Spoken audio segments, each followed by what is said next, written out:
What's up, guys? Mason the Brock Henderson here, and this is Legends of Tomorrow, Season 2, Episode 8, The Chicago Way. So, kind of an interesting mid-season finale. Definitely some good stuff. Some issues I do have with mainly some plot points in the episode, because honestly, as far as the action, as far as the acting, the characters, all that stuff is really enjoyable. It always is fun to see them, see some of them acting in a certain way that is not used to their character. Mick having to take the reins as the leader in this one because they're going up against a crime lord and Al Capone. So he's like, we're going to do it my way this time. So some of that is really fun, but there are two main issues I have with this story. The first one comes from the whole Sarah and Stein thing. We see, they have these little moments where Stein finally tells her, look, I created an aberration in my daughter, but she's not an aberration. She's my daughter. I want to keep her.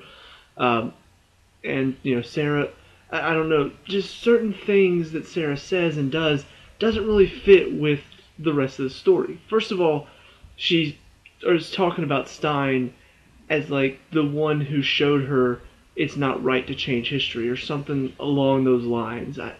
I don't really understand where this is coming from. I understand she's always looked at Stein as kind of like an elder. She's respected him because of that. But I've never really seen anything that made me think, okay, yeah, he's her teacher. He's been teaching her a lot about time travel and how to handle the effects of time and all that stuff. I've never really seen that.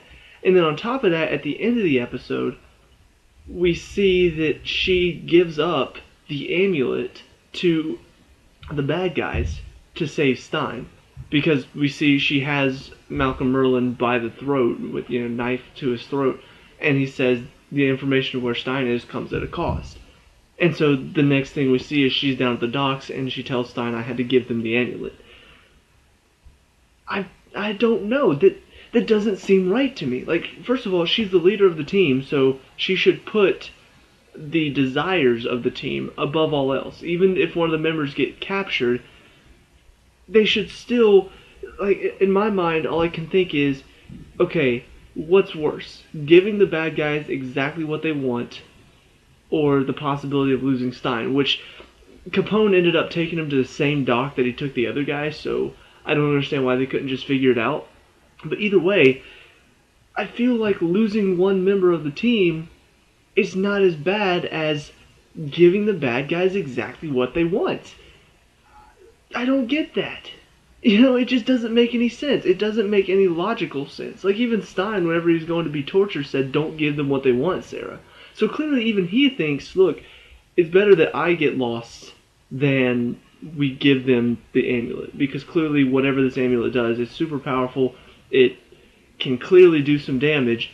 So I don't get her decision at all in this. And I don't get kind of the relationship that she and Stein have started having in this. It's almost like a father-daughter thing. I've never seen that in the show. They haven't showed me much of that. So that was one issue I had. The other one is, how come Jax wasn't able to tell that Thawne was not actually Stein? Like, psychic connection, anyone? How could he not, first of all, how could he not see, okay, I don't have a psychic connection with you, you're not Stein, or why doesn't he have a psychic connection with Stein that tells him, oh wait, Stein's not here right now, so what are you doing here? It just, I don't know, it feels like it should have instantly been like Jack says, no, this isn't Stein, who is this? And then they lock him up, they use the speed gun on him or something. I didn't get that. It seemed like Jax, he was suspicious of something, but it seemed like he should have instantly been, oh, I don't have a psychic connection with this guy. My psychic connection is telling me Stein is somewhere else still in danger. So this guy isn't Stein. But whatever it takes to add more tension, I guess. But those two they are kind of major issues when you look at the overarching plot of the story. And kind of this is what forwards the bad guy's plot. I feel like you could do it a lot better than this. I feel like you could, I don't know, clone Sarah maybe? Maybe have Thawne become Sarah, and that's why they're not able to tell that it's not Sarah, or the final thing that I was thinking was like maybe Thawne did clone Sarah when she was talking to Stein, and so Stein was going to be like, good thing they didn't actually know where the real amulet was and show her, and it turns out to be Thawne. But no, they didn't do any of those things. They didn't really do anything clever. It was just some really weird decisions from some characters that I haven't come to expect from this show. I've come to expect stupid decisions on Arrow or stupid decisions on Supergirl because those characters for me have made those stupid decisions several times before. So it's something that if it happens on the show, I'm like, okay, I'm used to this. But on Legends of Tomorrow, I haven't really seen that. I haven't seen them make some major mistakes like this. So, I don't know, overall, those two, while not ruining the episode, definitely are some big plot holes that need to be covered. The rest of it, though, is a lot of fun. I mean, Malcolm Merlin has now joined the Bad Guys team, so now you've got Eobard Thawne, Damien Dark, and Malcolm Merlin all on the same team. That's a lot of fun. However, it also does raise the question, where did they take Malcolm from? Because it feels like if they took him from any time before the whole plot of Arrow happened, it kind of feels like this should affect the Arrow timeline a bit. But I don't know, maybe they'll return him at the end of the season or something like that will fix everything. But those three on the same team, a lot of fun. They do some really fun things with just, I guess, the overall idea of it. We have Sarah and Malcolm going up against each other. We see Vixen and Mick going up against Eobard Thawne. And, it's a lot of fun. And it is a good bad guy team up to really bring forward the intensity and the emotion, I think, that can really bring the show to probably one of its best highs as far as the first two seasons go. So, yeah, I really like this. I like what they're doing with the bad guy team up. A couple other things that I thought went really well with this. Mick Rory, I think, has a very interesting story arc going on right now. He's starting to see Snart in his head, like talking to him and telling him, "What are you doing, Mick? Like, this isn't you." So I think he's starting to get a bit more of a story arc than we've already been seeing, which he was becoming more or less of a villain and more of a hero, I guess, is what I'm trying to say. Like, his storyline was taking him from just this, this guy that just wants to burn everything. Like, that was kind of who he was on the team. We were starting to see a different side of him this season that I think being captured by the Time Masters and being turned into one of their bounty hunters has really affected him.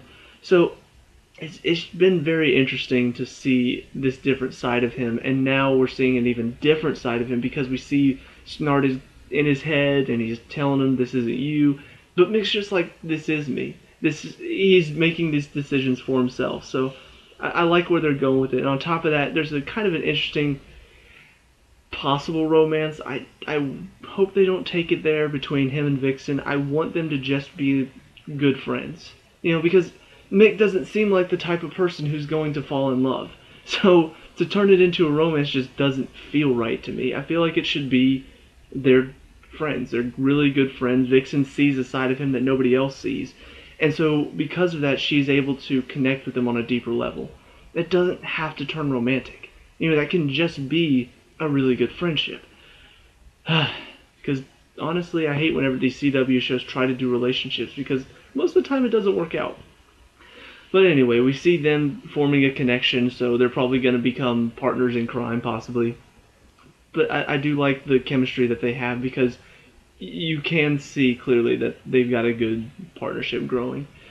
The other thing that really worked for me in this episode was seeing Al Capone. I mean, I know that sounds really kind of cheesy. It's just like, oh, Al Capone, really?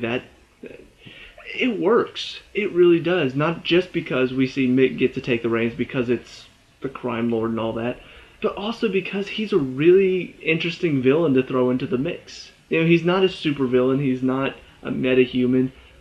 But yeah, it still feels like he belongs with this little trio team up that they threw in there. So I really thought having him in there, having his little crime people be involved, I think it really worked for the episode and brought a lot of enjoyment, in my opinion.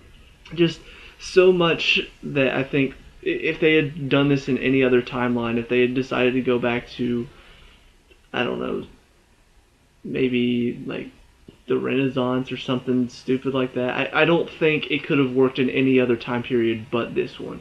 Like, this is the only time period I can think of. So, really well done there. A couple things to talk about that didn't catch my interest, but also didn't really make me hate it. I think the whole thing between Haywood and Ray, kind of fun at times, kind of stupid at times. I mean, there are moments where they're making me laugh because their one-liners are really good, but then there are other times, like when they're sparring in the hold, or the cargo bay, or whatever it's called. I'm like, really? What happened last time? One of you, who was it? It was Haywood, knocked Ray into the door, opened it up, and now all of a sudden they get sucked out into the time stream because they're being stupid. And they're sparring there again. Not really thinking. So, I don't know, just certain moments were fun and funny, and then there's certain moments that were stupid and made me cringe because I'm just like, really, we're doing this? Like, whenever they're going to save Sarah and Stein, they're sitting there arguing about whose idea was better. Guys, your friends are in danger. Put aside the sibling rivalry for now. We can focus on other things. So, at times it was welcomed, at times I felt like it didn't really fit. It was just not a good time for it. Not a good time to throw in a joke whenever it's kind of an intense moment. So, overall, I would say, I mean, it sets up very well for the second half of the season. We see at the end Rip Hunter is now in Los Angeles in, I guess, the 1960s, I think. And he's pretending to be a director for a movie that stars himself. So, I think that could be an interesting setup. I like the fact that we are bringing back Rip Hunter for the second half of the season because it seems like the bad guys need him for their major plan. The question also is this Rip Hunter, is it Rip Hunter still? Because we see he has an Americanized accent in this. So has he been living here for a few years, or is this Rip Hunter that lost his memory because of the whole time scramble or whatever? I'm interested to see what's going to happen, but it seems like it could be a lot of fun. I don't know, maybe, possibly. But yeah, it's a good setup for the second half of the season. I think there are certain elements that didn't really make a whole lot of sense in this episode that kind of concerned me that they made such major errors because I'm not used to it for this show. But overall, it was still enjoyable, still a lot of fun to watch. So let me know what you guys think down in the comment section below. What did you like and dislike about this episode? What do you expect to happen in the second half of the season? Let me know. We can talk about and discuss all that good stuff. Leave a like and subscribe for future Legends of Tomorrow reviews, and I will see you at the next one. Peace out.